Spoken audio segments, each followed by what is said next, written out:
നമസ്കാരം. 2012-13 കാലഘട്ടത്തിൽ ഇന്ന് കേൾക്കുന്ന ഒരു സ്ലോഗൻ അന്ന് കേട്ടിരുന്നു.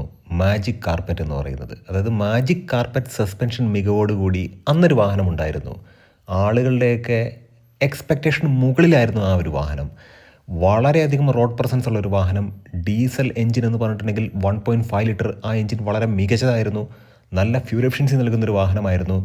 അതിലുപരി വളരെയധികം മികച്ച സസ്പെൻഷനായിരുന്നു ആ ഒരു വാഹനത്തിന്. ടാറ്റ പഞ്ചിൻ്റെ വീഡിയോ ഇപ്പോൾ നമ്മൾ കുറച്ച് ദിവസങ്ങൾ മുമ്പ് ചെയ്തിട്ടുണ്ടായിരുന്നു. അതിൽ പ്രധാനമായിട്ടും നമ്മൾ പോയിൻ്റ് ഔട്ട് ചെയ്തൊരു കാര്യം ടാറ്റ പറഞ്ഞത് തന്നെയാണ്. ഇന്ത്യൻ സാഹചര്യം എന്ന് പറഞ്ഞാൽ ഇന്ത്യൻ റോഡുകൾ ഖട്ടറുകൾ നിറഞ്ഞ അല്ലെങ്കിൽ ദുർഘടമായിട്ടുള്ള പാതകളാണ്. അവിടെയൊക്കെ വാഹനം നല്ല രീതിക്ക് പോകണം എന്നുണ്ടെങ്കിൽ അതിൻ്റെ സസ്പെൻഷൻ നല്ല രീതിക്ക് ട്യൂൺ ചെയ്യണം. ആവശ്യമായിട്ടുള്ള ഗ്രൗണ്ട് ക്ലിയറൻസും വേണം. അതൊക്കെ മുന്നിൽ കണ്ടുകൊണ്ട് ഇപ്പോൾ സിട്രോൻ ആണെന്നുണ്ടെങ്കിലും മാജിക് കാർപ്പറ്റ് എന്ന് പറയുന്ന ടേം യൂസ് ചെയ്യുന്നുണ്ട് സസ്പെൻഷൻ്റെ കാര്യത്തിൽ. പക്ഷേ ഇവിടെ 12-13 കാലഘട്ടത്തിൽ ലോഞ്ച് ചെയ്ത റെനോയുടെ ഡസ്റ്റർ ഉണ്ടാക്കിയ ആ ഒരു ഇമ്പാക്റ്റ് സസ്പെൻഷൻ്റെ കാര്യത്തിലാണെന്നുണ്ടെങ്കിലും റോഡ് പ്രസൻസിൻ്റെ കാര്യത്തിലാണെന്നുണ്ടെങ്കിലും ഹാൻഡ്ലിങ്ങിൻ്റെ കാര്യത്തിലാണെന്നുണ്ടെങ്കിലും ഡ്രൈവിംഗ് ഡൈനാമിക്സിൻ്റെ കാര്യത്തിലാണെന്നുണ്ടെങ്കിലും മികച്ച ഒരു ബെഞ്ച് മാർക്കാണ് അവർ സെറ്റ് ചെയ്ത് വെച്ചത്. അതുകൊണ്ട് തന്നെയാണ് ആ ഒരു വാഹനം വാങ്ങാനായിട്ട് ആളുകൾ ക്യൂ നിന്നു. എവിടെ നോക്കിയാലും ഡസ്റ്റർ ആയിരുന്നു. ഒരു കാര്യം കൂടി എടുത്തു പറയട്ടെ, അതിനുശേഷം ഇക്കോസ്പോർട്ട് വന്നു. ഇക്കോസ്പോർട്ടിനും കിട്ടിയ ജനസ്വീകാര്യത അതുപോലെ തന്നെയാണ്. ഇന്നത്തെ ബ്ലോഗിലൂടെ നമ്മൾ ഡിസ്കസ് ചെയ്യാൻ പോകുന്നത് കാലം മാറി, കഥ മാറി. ഇപ്പോൾ ഡീസൽ എഞ്ചിനോടൊന്നും വലിയ താല്പര്യമൊന്നും ആളുകൾക്കില്ല. എന്നെപ്പോലെ ഡീസൽ എഞ്ചിൻ ഇഷ്ടപ്പെടുന്ന കുറച്ച് ആളുകൾക്ക് മാത്രമാണ് DPF എങ്ങനെയെങ്കിലും മെയിൻറ്റെയിൻ ചെയ്യാം, ഡീസൽ എഞ്ചിൻ വാങ്ങണം, നല്ല ഫ്യൂൽ എഫിഷ്യൻസിയാണ്, അത് മാത്രമല്ല ടോർക്കിയാണ്, അത്തരത്തിൽ ചിന്തിക്കുന്ന വളരെ കുറച്ച് ആളുകൾ മാത്രമേ ഉണ്ടാവുകയുള്ളൂ. ഇപ്പോൾ എല്ലാവരും ഹൈബ്രിഡ്, അത് മാത്രമല്ല ഇലക്ട്രിക്കിലേക്കൊക്കെയാണ് പോകുന്നത്. അങ്ങനെ കാലം മാറിയിട്ടുണ്ട്. അതനുസരിച്ചിട്ടുള്ള ആവശ്യത്തിലധികം മാറ്റങ്ങളുമായിട്ടാണ് റെനോയുടെ ഡസ്റ്റർ ഇന്ത്യൻ മാർക്കറ്റിലേക്ക് വരാൻ പോകുന്നത്. മുഖമല്ല, അടിമുടി മാറിയാണ് വരുന്നത്. പ്ലാറ്റ്ഫോം ചേഞ്ച് ചെയ്തിട്ടുണ്ട്, എഞ്ചിൻ മാറിയിട്ടുണ്ട്, അതുമാത്രമല്ല സസ്പെൻഷനിൽ കാര്യമായിട്ടുള്ള വ്യത്യാസങ്ങൾ വരുത്തിയിട്ടുണ്ട്. എഞ്ചിൻ ബേയുടെ മറ്റൊരു വ്ലോഗിലേക്ക് ഏവർക്കും ഹാർദമായ സ്വാഗതം. ഇന്നത്തെ വ്ലോഗിലൂടെ നമ്മൾ ഡിസ്കസ് ചെയ്യുന്നത് the all new Renault Duster 2026. തീർച്ചയായിട്ടും ഈ ഒരു കോണ്ടന്റ് ഉപകാരപ്രദമായെങ്കിൽ നമ്മുടെ ചാനലിൽ ഒന്ന് സപ്പോർട്ട് ചെയ്യുക, സബ്സ്ക്രൈബ് ചെയ്യുക, മാക്സിമം ലൈക്ക് ചെയ്യുക, ഷെയർ ചെയ്യുക, കമൻറ്റ് ചെയ്യുക. അതുപോലെ തന്നെ സസ്പെൻഷൻ്റെ കാര്യം എടുത്തു പറയാം. റെനോ ഡസ്റ്റർ ഉണ്ടാക്കിയ ആ ഒരു ബെഞ്ച് മാർക്ക് സസ്പെൻഷൻ്റെ കാര്യത്തിൽ അത് അവർ കണ്ടിന്യൂ ചെയ്യും. അതിനകത്ത് യാതൊരുവിധ കോംപ്രമൈസും ഉണ്ടാകില്ല. എടുത്തു പറയേണ്ട മറ്റൊരു കാര്യം, മുമ്പ് വന്ന റെനോ ഡസ്റ്റർ B0 എന്ന് പറയുന്ന പ്ലാറ്റ്ഫോമിലാണ് വന്നിരുന്നത്. അതായത് B0 എന്ന് പറയുന്ന ചേസിസിലാണ് വന്നത്. അത് കംപ്ലീറ്റ് ആയിട്ട് മാറിയിട്ട് CMF-B എന്ന പ്ലാറ്റ്ഫോമിലായിരിക്കും ഇനി വരാൻ പോകുന്നത്. അത് കുറച്ചും കൂടെ റിജിഡിറ്റി നൽകുന്ന ഒരു പ്ലാറ്റ്ഫോമാണ്. അത് മാത്രമല്ല ഹാൻഡ്ലിങ്, സസ്പെൻഷൻ്റെ ഇംപ്ലിമെൻറ്റേഷനൊക്കെ വളരെ മികച്ച രീതിയിൽ ഈ ഒരു പ്ലാറ്റ്ഫോമിൽ ഉൾക്കൊള്ളിക്കാൻ കഴിയും എന്നുള്ളതാണ് ഇതിനകത്ത് ഏറ്റവും പ്രധാനപ്പെട്ട ഹൈലൈറ്റ് എന്ന് പറയുന്നത്. ഒരു വിശ്വാസം കറക്റ്റ് ആണെന്നുണ്ടെങ്കിൽ, നിങ്ങളൊരു സസ്പെൻഷൻ മികവ് നോക്കുന്നൊരു ഒരാളാണെങ്കിൽ, അല്ലെങ്കിൽ ഹാൻഡ്ലിങ്, ഡ്രൈവിംഗ് ഡൈനാമിക്സ് ഒക്കെ നോക്കുന്ന ഒരാളാണെന്നുണ്ടെങ്കിൽ തീർച്ചയായിട്ടും ഈ ഒരു വാഹനം ലോഞ്ച് ചെയ്യുന്ന സമയത്ത്, നിങ്ങൾക്ക് ടെസ്റ്റ് ഡ്രൈവ് അവൈലബിൾ ആകുന്ന സമയത്ത് തീർച്ചയായിട്ടും ഒന്ന് എക്സ്പീരിയൻസ് ചെയ്യുക. അത്തരത്തിൽ മാറ്റങ്ങളുമായിട്ടാണ് ഈ ഒരു വാഹനം വരുന്നത്. ഒന്നാമത്തെ കാര്യം, സസ്പെൻഷനിൽ യാതൊരുവിധ കോംപ്രമൈസും ഇല്ല. രണ്ടാമത്തെ കാര്യം, B0 പ്ലാറ്റ്ഫോം മാറിയതിന് ശേഷം CMF-B എന്ന് പറയുന്ന പുതിയൊരു പ്ലാറ്റ്ഫോമിലാണ് ഈ ഒരു വാഹനം വരുന്നത്. അതുകൊണ്ട് തന്നെ മികച്ച ഡ്രൈവിംഗ് ഡൈനാമിക്സും ഹാൻഡ്ലിങ്ങും സ്ട്രക്ചറൽ റിജിഡിറ്റിയൊക്കെ ഈ ഒരു വാഹനത്തിലേക്ക് കൊണ്ടുവരാൻ കഴിയും. അത് പ്രധാനമായിട്ടും അത് ഹെൽപ്പ് ചെയ്യുന്നത് ഈ ഒരു വാഹനത്തിൻ്റെ സേഫ്റ്റി സൈഡിനെയും അതുമാത്രമല്ല ഡ്രൈവിംഗ് ക്വാളിറ്റിയുമായിരിക്കും. എഞ്ചിൻ്റെ കാര്യത്തിലേക്ക് വരികയാണെന്നുണ്ടെങ്കിൽ പെട്രോൾ എഞ്ചിൻ മാത്രമായിരിക്കും ഇനി നിലനിർത്തുന്നത്. ഡീസലിനൊരു തിരിച്ചുവരവില്ല.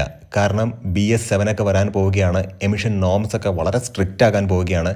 ടാറ്റ പഞ്ച് എന്ന് പറയുന്ന വാഹനം ഇറങ്ങിയ സമയത്ത് അവരുടെ പ്രൊഡക്റ്റ് ഹെഡായിട്ടുള്ള മോഹൻ സർവർക്കറിനോട് കൃത്യമായിട്ട് ഒരു ഇൻ്റർവ്യൂർ ചോദിച്ചിട്ടുണ്ടായിരുന്നു, എന്തുകൊണ്ട് ടാറ്റ പഞ്ചിൽ ഡീസൽ ഇംപ്ലിമെൻറ്റ് ചെയ്തില്ല എന്നുള്ളത്.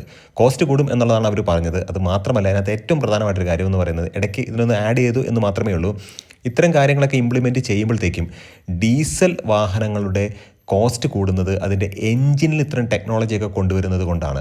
അതുകൊണ്ട് തന്നെ അതങ്ങ് ഒഴിവാക്കിയതിന് ശേഷം അവർ, അത് മാത്രമല്ല കഫേ നോംസിനൊക്കെ മീറ്റ് ചെയ്യാൻ വേണ്ടിയിട്ടാണ്, അതായത് കോർപ്പറേറ്റ് ആവറേജ് ഫ്യൂൽ എഫിഷ്യൻസി എന്ന് പറയുന്നത്, അതായത് ഒരു വാഹന മാനുഫാക്ചർ ഇത്രത്തോളം കാർബൺ എമിഷൻ മാത്രമാണ് ഉണ്ടാക്കാൻ കഴിയുകയുള്ളൂ എന്നൊരു നിയമമുണ്ട്.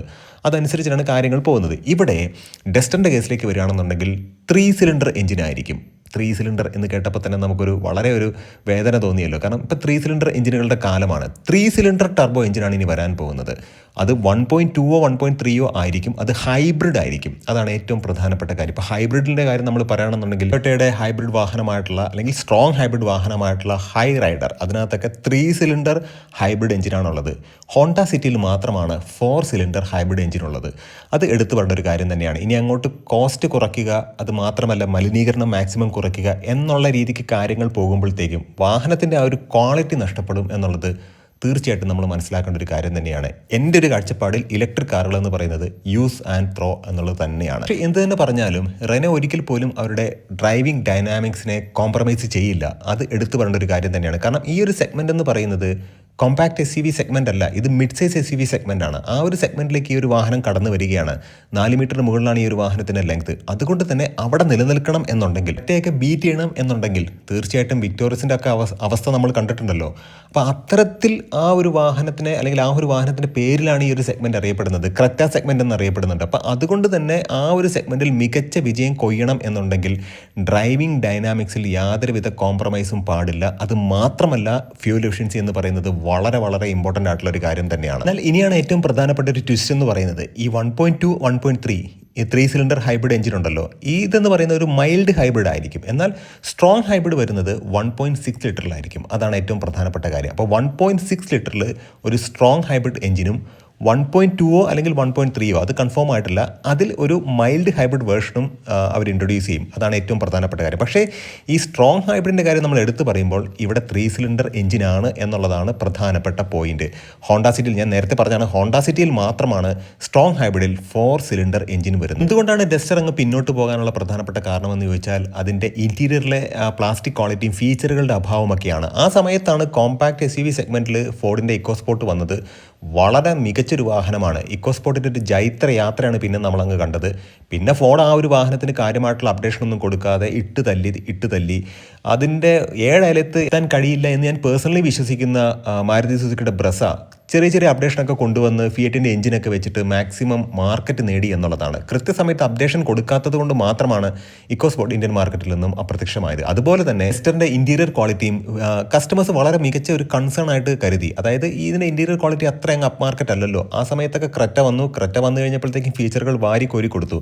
എന്നാൽ ഇനി വരുന്ന ഡസ്റ്ററിൽ കാര്യമായിട്ടുള്ള അപ്പ് മാർക്കറ്റ് ഫീച്ചേഴ്സ് തീർച്ചയായിട്ടും ഉണ്ടായിരിക്കും. പനോരമിക് സൺറൂഫ് പോലുള്ള കാര്യങ്ങളൊക്കെ ഇന്ത്യൻ മാർക്കറ്റിൽ തീർച്ചയായിട്ടും ഇംപ്ലിമെൻറ്റ് ചെയ്യും. കാരണം എല്ലാ കമ്പനീസിനും അറിയാം ഈ പനോരമിക് സൺറൂഫ് എന്ന് പറയുന്നത് ഇന്ത്യൻ കാലാവസ്ഥയിൽ ആവശ്യമില്ലാത്തൊരു കാര്യമാണ് എന്നുള്ളത്. പക്ഷേ പനോരമിക് സൺറൂഫ് ഉള്ളത് കൊണ്ട് മാത്രം മെക്കാനിക്കലി അത്രമേൽ നല്ലതല്ലാത്ത വാഹനങ്ങൾ സ്വീകരിക്കുന്ന കസ്റ്റമേഴ്സ് ഉണ്ട്. അതായത് ഡിസൈഡിങ് ഫാക്ടർ എന്ന് പറയുന്നത് പനോരമിക് സൺറൂഫായി മാറിക്കഴിഞ്ഞു എന്നുള്ളതാണ്. ഒരുപാട് കാര്യങ്ങളുണ്ട് അതിനകത്ത്. പനോരമിക് സൺറൂഫ് എന്ന് പറയുന്നത് പിള്ളേരൊക്കെ പറയും പനോരമിക് സൺറൂഫ് ഇല്ലാത്ത വാഹനമാണെങ്കിൽ നമുക്കത് വേണ്ട. അപ്പോൾ തീർച്ചയായിട്ടും അതിലൊരു കൺസേൺ കൊടുത്തിട്ട് ആ ഒരു ഒപ്പീനിയൻ ഒരു ആദരവ് കൊടുത്തിട്ട് ഒരു വാല്യൂ കൊടുത്തിട്ട് പേരൻസ് തീർച്ചയായിട്ടും പനോരമിക് സൺറൂഫുള്ള വാഹനത്തിലേക്ക് പോകും. എന്നാൽ ഒരിക്കൽ പോലും അത് ഉപയോഗിക്കുകയോ തുറക്കുകയോ ഒന്നും ചെയ്യില്ല.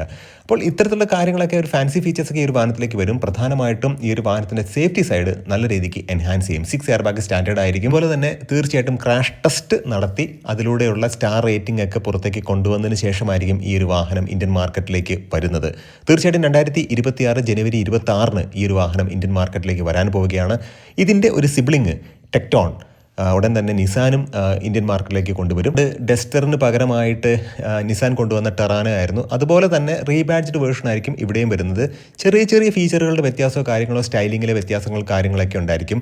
പക്ഷേ മാരുതിയും ടൊയോട്ടയും ചെയ്യുന്നത് പോലെ സെയിം വാഹനം എടുത്തിട്ട് മൈന്യൂട്ട് ചേഞ്ചുകൾ വരുത്തിയിട്ട് എംബ്ലം മാറ്റി വിൽക്കുന്ന പരിപാടി ആയിരിക്കില്ല ഇവിടെ. തീർച്ചയായിട്ടും ഈ ഒരു ഇൻഫർമേഷൻ ഉപകാരപ്രദമായി എന്ന് വിശ്വസിക്കുന്നു. നല്ല കോണ്ടന്റുകളായിട്ട് നമുക്ക് വീണ്ടും കാണാം. നിങ്ങളുടെ സ്നേഹത്തിനും സപ്പോർട്ടിനും ഒരിക്കൽ കൂടെ നന്ദി. നമസ്കാരം.